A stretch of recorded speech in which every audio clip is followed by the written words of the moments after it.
ओम नमः शिवाय। जय महाकाल। अगर आपके जीवन में धन की बहुत ज्यादा कमी है, संपदा बढ़ ही नहीं रही है, वैभव की भी कमी होती चली जा रही है, मान सम्मान आपका नहीं बढ़ रहा है, परिवार में क्लेश बहुत ज्यादा है, या फिर आपकी कोई मनोकामना है तो काफी दिनों से पूरी नहीं हो रही है, तो मात्र आपको शमी की 5 पत्तियों से ये वाला उपाय करना। आपके पास में सब कुछ होगा। पूज्य गुरु जी की कथा से सुन करके और समझ करके पूरे उपाय को बड़े विस्तार से बताऊंगा। मात्र आपको 5 शमी के पत्तों से ये वाला उपाय करना होगा और भी आपकी मनोकामना होगी, पूरी जरूर होगी। धन की कमी है तो मात्र 3 महीने के अंदर अंदर आपकी धन की समस्या भी पूरी हल हो जाएगी। पूज्य गुरु जी की कथा से सुन करके और समझ करके विस्तार से बताऊंगा, परंतु उससे पहले आप सबसे छोटी सी गुजारिश करूंगा कि जो लोग पहली बार आए हैं, चैनल को सब्सक्राइब जरूर करना और वीडियो को लाइक करके महादेव जी का कोई सा भी प्यारा नाम कमेंट बॉक्स में लिखना मत भूलिएगा। इस पूरे वीडियो के अंदर हम लोग 4 महा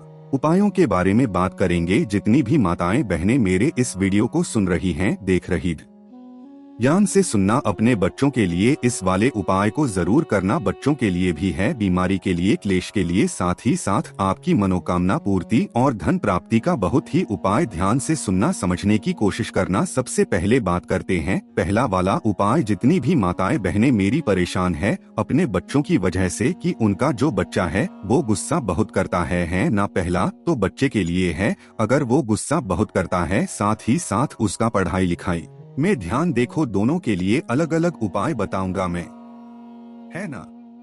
अगर उसका पढ़ाई लिखाई में ध्यान नहीं है तब आपको कैसे उपाय करना है, और अगर वो गुस्सा बहुत ज्यादा करता है, मोबाइल में लगा हुआ रहता है, सही रास्ते पर नहीं है, लड़ाई झगड़ा करता है, तब आपको कैसे उपाय करना होगा, ठीक है ना। ध्यान से सुनना, समझने की कोशिश करना। आपको इस तरीके से एक शमी का पत्ता लेना है, ठीक है ना। सबसे पहले मैं बता रहा हूँ गुस्से के लिए, ठीक है ना।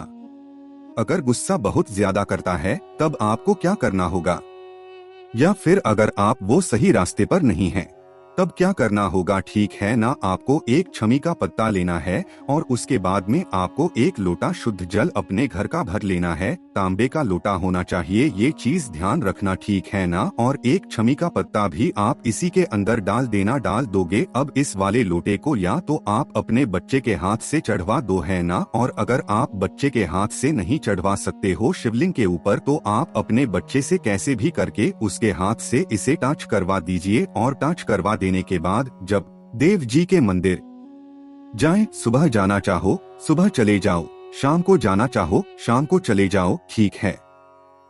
कभी भी आप जा सकते हो, वहां पर जाकर के उत्तर दिशा की तरफ फेस होना चाहिए आपका। और इस पूरे लोटे जल को बहुत धीमे धीमे एक धारी से आपको शिवलिंग के ऊपर डायरेक्ट और कहीं नहीं चढ़ाना है, शिवलिंग के ऊपर एक धारी से आपको समर्पित कर देना होगा। ओम नमः शिवाय, श्री शिवाय नमस्ते का स्मरण करते हुए किन महादेव जी के नाम से, हाटकेश्वर महादेव जी के नाम से, ये चीज ध्यान रखना, हाटकेश्वर महादेव जी के नाम से इस पूरे के पूरे जल को समर्पित कर देना। जब ये जल बहता बहता जलाधारी से नीचे की तरफ आकर के गिरेगा तो आपको इसी वाले पात्र के अंदर इस वाले जल को इकट्ठा कर लेना है और अपने बच्चे को कम से कम 2 से 3 दिन लगातार 2-2, 3-3 बूंदे आपको पिलाते रहना है, ठीक है ना। देखिएगा 2 से 3 दिन के अंदर अंदर ही आपको असर दिखाई देने लगेगा, आपका बच्चा जो है सही रास्ते पर आने लगेगा। बहुत ही ज्यादा अचूक उपाय है, खास दिन करते हो तो आपको इसका बहुत जल्दी मिलता है। चाहे आप एकादशी के दिन करो, और सावन का महीना आने वाला है तो सावन के महीने में आप किसी भी दिन इस वाले उपाय को कर लेना, बहुत ही ज्यादा अचूक उपाय है, ठीक है ना। ये तो हो गया पहला उपाय, जो कि आपका बच्चा अगर गुस्सा बहुत ज्यादा करता है तो उसके लिए होगा, ठीक है। अब मैं बात करता हूँ दूसरे वाले उपाय की तरफ की। अगर आपका बच्चा पढ़ाई लिखाई में अव्वल नहीं है, पढ़ाई लिखाई में ध्यान नहीं देता है, मोबाइल में लगा हुआ रहता है, बहुत ज्यादा परेशानी है, दिक्कत है, तब आपको कैसे करना होगा। तब उस कंडीशन में आपको शमी की लेनी होगी। 3 कितनी पत्तियां लेनी होगी, 3 पत्तियां, ध्यान से सुन लेना, ठीक है ना। 3 पत्तियां लेना और एक लोटा शुद्ध जल ले लेना, ठीक है। एक लोटा शुद्ध जल और 3 पत्तियों को लेकर के पहुंच जाना शिवलिंग के पास में किसी भी दिन चले जाना, कोई दिक्कत नहीं है। एकादशी के दिन जाते हो, बहुत अच्छी बात है। आपका जो प्रभाव होगा जल्दी उसका असर देखने के लिए मिलेगा। साथ ही साथ अगर सावन के महीना जो आ रहा है, कभी भी चले जाना, आपको उस चीज का फल जरूर प्रदान होगा। ठीक है, आपने जो 3 पत्तियां और 1 लोटा शुद्ध जल जो लिया है, वो ध्यान से देखना किस तरीके से आपको उपाय करना है। जो भी माताएं बहनें अगर अपने बच्चे के लिए इस उपाय को कर रही हैं, तब आपको ध्यान उत्तर दिशा की तरफ आप फेस रखना। सबसे पहले आपको 1 लोटा शुद्ध जल मेरे देव आदि देव महादेव जी के ऊपर चढ़ा देना होगा। तुम रुका महादेव जी के नाम से, किनके नाम से? तुम रुका महादेव जी के नाम से 1 लोटा जल शुद्ध जल आप चढ़ा देना। ठीक है, और उसके बाद में जो 3 शमी पत्र हैं, उन 3 शमी पत्रों को आपको तीनों के तीनों शमी पत्रों को अगर पास में कोई गणेश जी का मंदिर है तो वहां समर्पित कर दें, और नहीं है तो इसी शिवलिंग के ऊपर ये वाला जो राइट साइड का हिस्सा होता है शिवलिंग का, गणेश जी का हिस्सा होता है ना? किसका हिस्सा होता है? गणेश जी का हिस्सा होता है ना?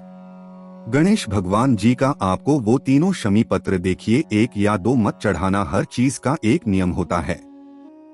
3 शमी पत्र आपको यहीं पर आपको समर्पित कर देना होगा, अपने बच्चे का नाम और गोत्र बोल करके। ठीक है ना?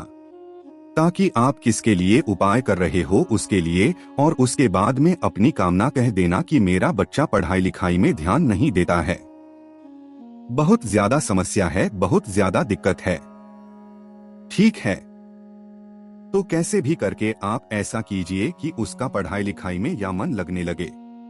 मात्र इस वाले उपाय को आप 1 से 2 एकादशी कर लीजिए, या फिर 2 से 3 सोमवार कर लीजिए, या फिर हफ्ते में 1 बार करना स्टार्ट कर दीजिए। गुरुदेव कहते हैं कि जो व्यक्ति जो स्त्री अपने बच्चे का नाम और गोत्र बोलकर के 3 छवि पत्र गणेश जी वाले स्थान पर समर्पित कर देगी, उसका बच्चे की जो भी पढ़ाई लिखाई से संबंधित परेशानियां हैं वो खत्म होगी, बच्चा बुद्धिमान बनेगा, साथ ही साथ परीक्षा में अव्वल आने लगेगा। पूज्य गुरु जी का ये वाला उपाय बहुत ही खास और हो चुके हैं, जरूर कीजिएगा।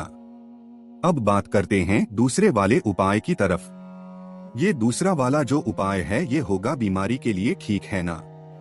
अगर आपके घर में बीमारियां बहुत ज्यादा है, भैया खान पान ही ऐसा हो गया है जिसकी वजह से बीमारियां लगी हुई रहती हैं, किसी को सिर दर्द, किसी को पेट का दर्द, किसी को बदन का दर्द, या फिर कोई पुरानी बीमारियों से जूझ रहा है, लड़ रहा है, तब आपको एक उपाय करना होगा। छोटा सा उपाय है, मात्र ध्यान से सुनना। परिवार का जो बीमार व्यक्ति है वो भी कर सकता है, उस बीमार व्यक्ति के लिए भी कर सकते हैं। उपाय को ध्यान रखना, जब भी आप बीमार व्यक्ति के लिए उपाय करें तो उस व्यक्ति का नाम और गोत्र बोल कर के कर देना। ठीक है, आपको इस तरीके से लेना होगा 1 लोटा तांबे का, इसके अंदर आपको अपने घर का शुद्ध जल भर लेना। ठीक है, और आपको लेनी होगी 2 शमी पत्र। ठीक है ना? ध्यान रखना शमी पत्र कहाँ से कहाँ होता है। ये वाला 1 शमी पत्र है जो मैंने गोले में बताया है, यहाँ से जब आप तोड़ोगे ना, ये वाला पूरा 1 शमी पत्र है। काफी सारे लोग क्या करते हैं, इसको 1 शमी पत्र मान करके आ जाते हैं ना, तो ये 1 शमी पत्र नहीं है।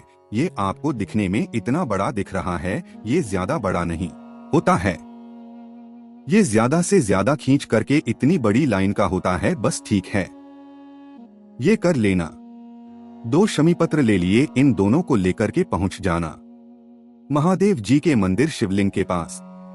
किसी भी दिन चले जाना, कोई दिक्कत कोई परेशानी नहीं है, बहुत ज्यादा अचूक उपाय है। एकादशी के दिन करोगे बहुत ज्यादा फायदा मिलेगा। साथ ही साथ सावन के दिन आ रहे हैं, किसी भी दिन आप इस वाले उपाय को कर लीजिएगा।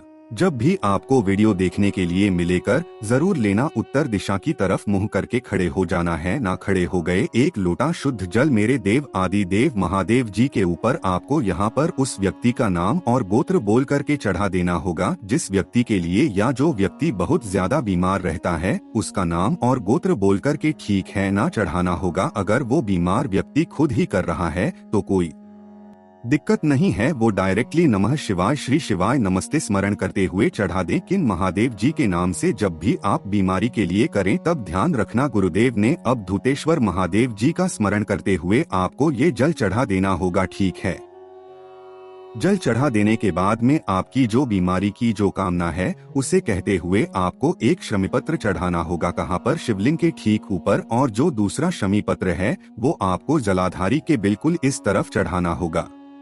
ध्यान रखना, जो डंडी होनी चाहिए वो इधर की तरफ होनी चाहिए, ठीक है ना। उसकी शमी पत्र की जो व्यक्ति बीमार व्यक्ति के लिए इस तरीके से उपाय कर लेता है उसकी सारी बीमारी मात्र 1 से 2 महीने के अंदर अंदर खत्म हो जाती है। डॉक्टर का खर्चा सारा खत्म हो जाता है। ऑपरेशन कराने की अगर कोई डॉक्टर बोलता है, ऑपरेशन नहीं होता है, साथ ही साथ उसकी बीमारी के जो भी दवाइयाँ होती है वो भी धीरे धीरे करके बंद हो जाती है। पूज्य गुरुजी का ये वाला भी उपाय बहुत ही खास और अचूक है, जरूर कीजिएगा। उसके बाद में बात करते हैं तीसरे वाले उपाय की तरफ। भैया, तीसरा वाला जो उपाय है ना, ये बहुत ज्यादा अचूक है। ये होगा मेनली धन प्राप्ति के लिए। पहली तो चीज होगी धन प्राप्ति के लिए और दूसरी चीज सुख समृद्धि के लिए। अगर परिवार में लड़ाई झगड़ा, समृद्धि बहुत ज्यादा दिक्कत है ना, तो उसके लिए आपको ये वाला उपाय करना होगा। ध्यान देना, अगर आपका कोई कारोबार है वो नहीं चल रहा है या फिर उसमें धन की प्राप्ति नहीं हो रही है, तब आपको ये उपाय करना होगा। आपको लेना होगा एक शमी पत्र, ठीक है ना। एक शमी पत्र ले लेना और एक लोटा ले लेना शुद्ध जल। इसमें आपको अपने घर का शुद्ध जल भरना है और एक शमी पत्र भी आपको इसी के अंदर डाल देना है, ठीक है। ये डाल दोगे, उसके बाद में आपको करना क्या होगा? ये एक घी लेना होगा। किसका घी लेना होगा? गाय माता का घी, है ना। गाय माता का घी ज्यादा नहीं लेना, मात्र 1 चम्मच आपको घी चाहिए। अब इन तीनों चीजों को लेकर के शमी पत्र, लोटा और इस घी को लेकर के पहुंच जाना कहाँ पर? महादेव जी के मंदिर शिवलिंग के पास। अब ध्यान से देखना, आपने वो जो एक पत्ता था उस लोटे के अंदर डाल दिया था। यहाँ जैसे ही आप पहुँचेंगे आपको करना क्या होगा? उत्तर दिशा यानी कि नॉर्थ डायरेक्शन के अंदर खड़ा होना है। उसके बाद में उस लोटे में उस शमी पत्र को निकालना है और उस शमी पत्र को निकाल करके इस घी के अंदर आपको डाल देना है ना। जो भी आपने घी लिया है ना, उससे आपको अच्छे से डुबकी मार देनी है, यानी कि अच्छे से उसके अंदर डुबो देना है घी के अंदर। और अच्छे से घी लगा करके इस शमी पत्र को आपको शिवलिंग की एक स्थान होता है जो कि महादेव जी की सबसे छोटी सबसे प्यारी पुत्री होती है, माता अशोक सुंदरी। उन माता अशोक सुंदरी के स्थान पर आपको इससे समर्पित कर देना होगा। ओम नमः शिवाय, श्री शिवाय ब्रह्मा का स्मरण करते हुए, ठीक है। समर्पित कर दिया। उसके बाद में आपको करना क्या होगा? एक लोटा शुद्ध जल मेरे देव आदि देव महादेव जी के ठीक ऊपर आपको समर्पित कर देना है, ठीक है। समर्पित कर दोगे।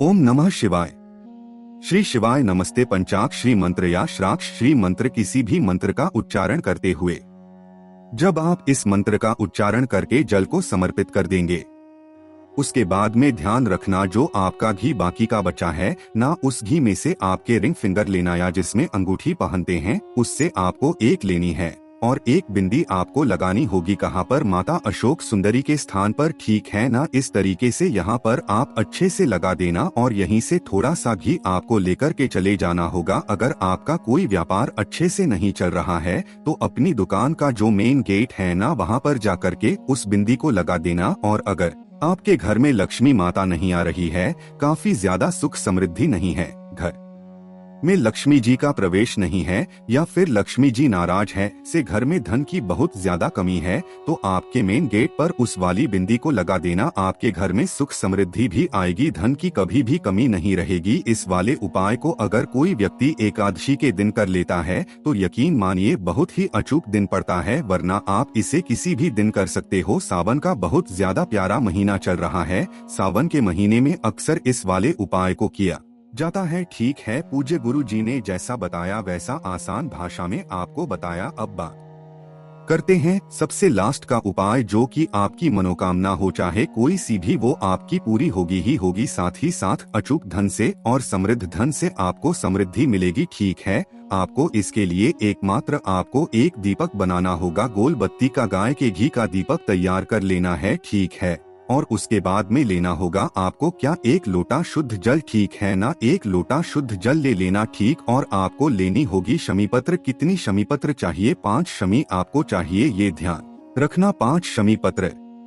अब इन तीनों चीजों को लेकर के पहुंच जाओगे आप। जैसे ही घर से बाहर निकलोगे प्रदोष काल में शाम के समय पर सबसे पहले जाना बेलपत्री के वृक्ष के पास। बेलपत्री के वृक्ष तक जैसे ही आप पहुंचेंगे सबसे पहले आपको यहाँ पर जो आपने एक मिट्टी का दीपक लिया है ना, उस दीपक को यहाँ पर लाना और प्रज्वलित कर देना। ओम नमः शिवाय, श्री शिवाय नमस्तुभ्यं का स्मरण करते हुए। मेरे देव आदि देव महादेव जी ने बताया था, लक्ष्मी माता को आशीर्वाद दिया था और गुरुदेव ने भी कथा में बताया था कि एकादशी के शाम के वक्त या सोमवार के दिन शाम के वक्त जब भी आप इस उपाय को करते हो, शाम के वक्त में जो है यहाँ पर लक्ष्मी माता का निवास होता है।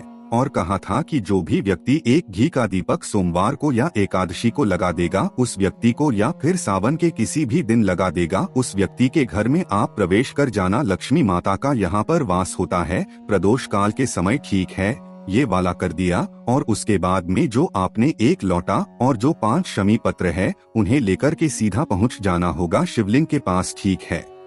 शिवलिंग के पास में पहुंचने के बाद में ध्यान से सुनना कैसे करके करना है। आपको उत्तर दिशा की तरफ आपको फेस रखना है और उत्तर दिशा की तरफ फेस रखने के बाद में आपको 1 लोटा शुद्ध जल मेरे देव आदि देव महादेव जी के ऊपर आपको किन भगवान जी के नाम से, किन महादेव जी के नाम से समर्पित करना होगा। त्रिलोकेश्वर महादेव जी हैं ना, जो तीनों लोकों के स्वामी है। त्रिलोकेश्वर महादेव जी के नाम से 1 लोटा शुद्ध जल समर्पित कर देना। उसके बाद में बचे पास में 5 शमी पत्र है ना। अब 5 शमी पत्रों को चढ़ाने का एक क्रम देखिए। सबसे पहला जो शमीपत्र चढ़ेगा वो चढ़ेगा महादेव जी के शिवलिंग के ठीक ऊपर, ठीक है। यहाँ पर दूसरा जो शमी पत्र चढ़ेगा वो चढ़ेगा माता रानी के हस्तकमल पर, ठीक है। तीसरा जो शमी पत्र चढ़ेगा वो चढ़ेगा गणेश जी के स्थान पर। चौथा शमी पत्र आपको चढ़ाना होगा कार्तिकेय जी के स्थान पर। और 5वां जो शमी पत्र है वो आपको चढ़ाना होगा माता अशोक सुंदरी के स्थान पर। और उसके बाद में अपनी हथेली कहाँ पर लगानी है?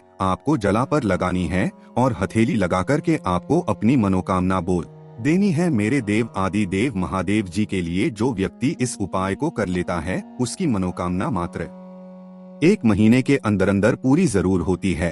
और जो आपने एक दीपक बेलपत्री के पेड़ के नीचे लगाया है, आपके घर में अपार धन संपदा बढ़ती है। साथ ही साथ धन की उस व्यक्ति के कभी भी जीवन में कभी नहीं रहती है।